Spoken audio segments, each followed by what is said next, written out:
বলতেছিলাম মুসলমান বাবাজিরা প্লিজ দিলটা নরম কইরা দিবেন। যেই মা বাবা আপনাকে আমাকে কত কষ্ট করে লালন পালন করলো, ঈদের সময় দেখবেন যুবক ভাই, আপনি আর আমি প্রতি বছর নতুন নতুন পাঞ্জাবি কিনি, কিন্তু মায়ের দিকে একটু তাকাবেন। যার মা নাই ওই মানুষটার মতো দুঃখী কেউ নাই। এই ময়দানে এমনও আমার মুরব্বি দাদারা আছে যারা নিজের দুই হাত দ্বারা, এই ময়দানে এমনও আমার বাবাজি আছে যে দুই হাত দ্বারা নিজের মা বাবাকে জনমের তরে বিদায় দিয়েছে। যুবক ভাই, ওই মা বাবার দিকে একটু তাকাবেন। ঈদের সময় যখন আসে দেখবেন আমরা নতুন নতুন পাঞ্জাবি পরি, কিন্তু ওই মা বাবা নতুন নতুন পাঞ্জাবি পরে না।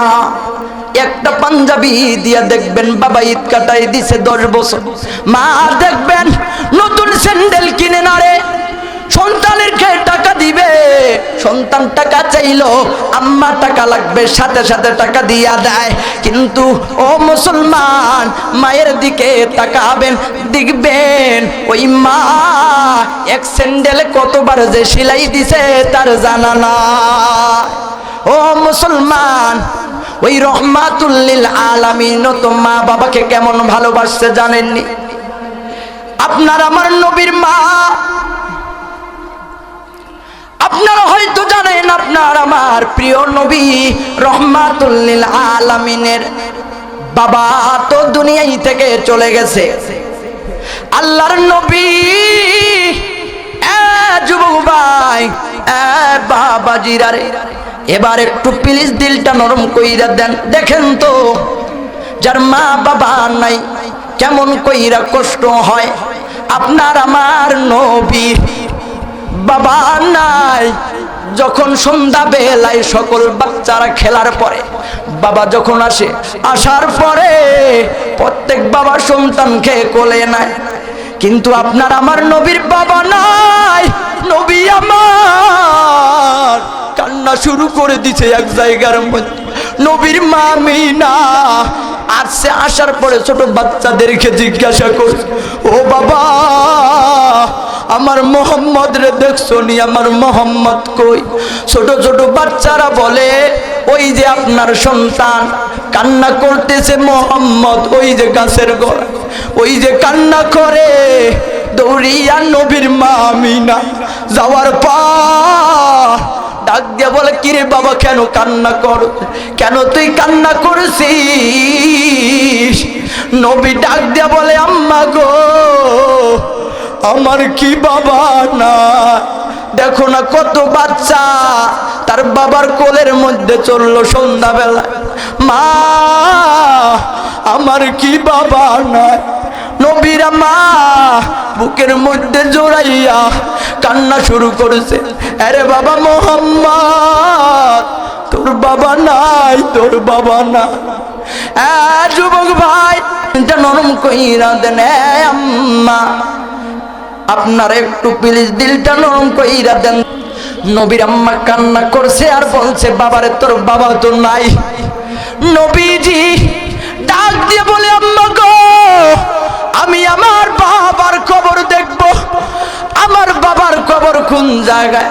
আমি না হয় আমার বাবার চেহারাটা দেখি, কিন্তু আমার বাবার কবরটা দেখতে চাই।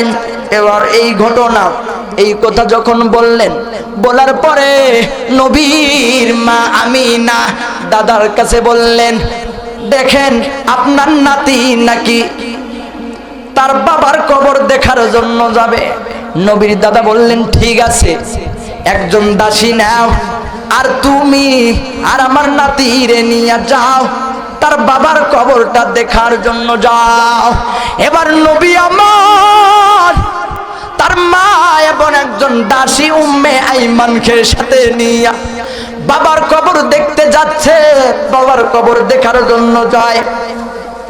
যাইতে যাইতে যখন বাবার কবরের কাছে গেছে, যাওয়ার পর নবীর মা ডাক দিয়া বলে, আরে বাবা মোহাম্মদ ওই যে গাছের নিচে তোর বাবার কবর। নবী আমার কোল থেকে নামার পর গেছে বাবার কবরের কাছে। যাওয়ার পর বাবার কবরটার উপরে পইরা গেছে। পইরা যাওয়ার পর বাবার কবরের উপরে মাটিগুলো নাড়তেছে আর বলতে, ও বাবা, আপনি আমাকে রেখে গেলেন, কেমন কইরা রেখে গেলেন জানেন না? কত ছোট ছোট বাচ্চারা আব্বু আসে খাবার নিয়ে, কিন্তু আপনি নাই। বাবা বলেন আপনি আমাকে কেমন কইরা রেখে? নবীর আম্মা এই দৃশ্য দেখার পর কান্না শুরু করে দিয়েছে।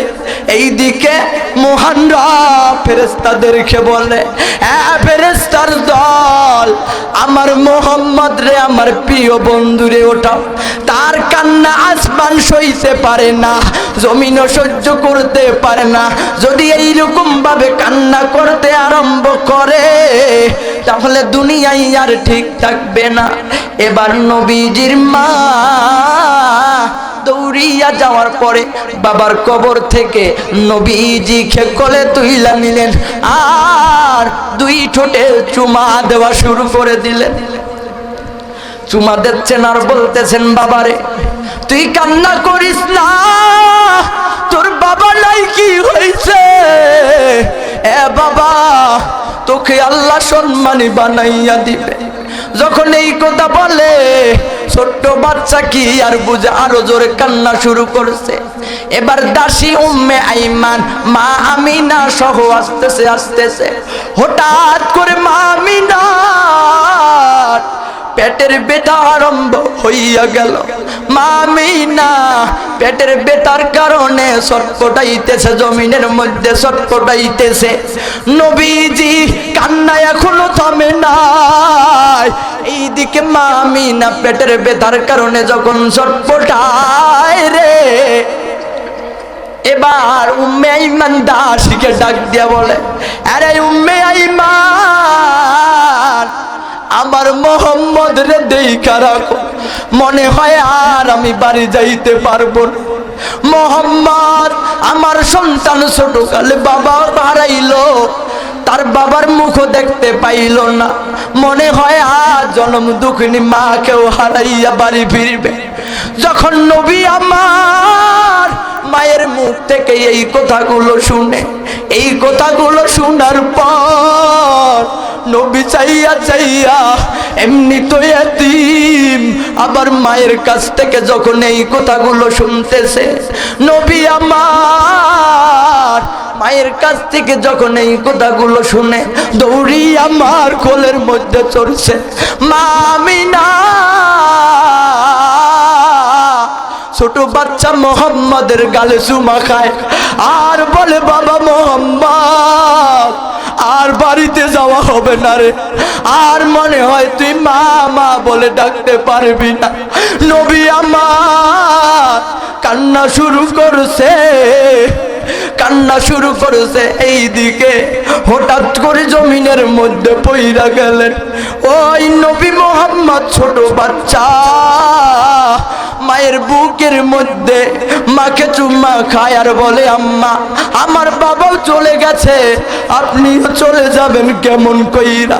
এতদিন না হয় বাবা ডাকতে পারি নাই, আজকে কি মাও ডাকতে পারবো না। যখন কান্না শুরু করছে হঠাৎ করে নবীর মা দুনিয়ায় থেকে চলে গেছে। দেখেন তো, যার বাবা নাই মা নাই কেমন করে কষ্ট। নবী আমার যখন দেখলেন চোখের সামনে বাবাকে দেখতে যাইয়া মাকেও হারাইয়া ফেলাইলেন, নবী আমার কান্না জোরে শুরু করছে, এমন কান্না শুরু করছে। এবার উম্মে আইমান দাসী মাকে ওই জায়গার মধ্যে দাফন কইরা চলে আসতেছে। এইদিকে দাদা আব্দুল মুত্তালিব যখন এই দৃশ্য দেখলো, কি রে বাবাকে দেখতে গেল, কই আমার নাতির মা কই, দেখা যায় না কেন? যখন এই দৃশ্য দেখলো নবী আমার দাসীর কোল থাইকা দৌড়ি করিয়া দাদার কাছে আসছে। আসার পরে কেঁদে কেঁদে বলতেছে, দাদু গো আমি এমন কপাল পোড়া, বাবার কবর দেখতে যাইয়া ওই মাকেও হারাইয়া ফেললাম। ও মুসলমান, এই জন্য আপনাদের কাছে একটা অনুরোধ, আমাদের যাদের মা নাই ওই মা বাবার জন্য দোয়া করব, আর আমাদের যাদের মা বাবা বেঁচে আছে মা বাবার খেদমত করব, কারণ ওই মা বাবার তুলনা পৃথিবীর মধ্যে হয় না। কথা বলেন ঠিক কিনা? ওই মায়ের মতো হয়? মায়ের কান্দন যাবত জীবন, 2-4 মাস বোনের কান্দন রে, ওরে ঘরের পরিবারের কান্দন কয়েকদিন পর থাকে না। ভেবে দেখো কি করেছই মায়ের লাগিয়া, ভেবে দেখো কি করেছই মায়ের লাগিয়া।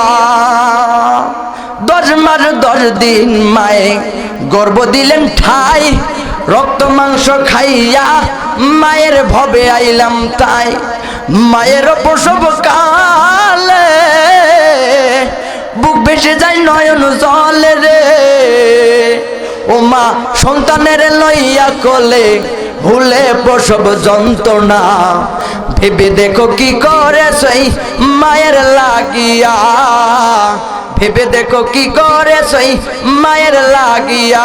একটু কালিমা পড়েন, লা ইলাহা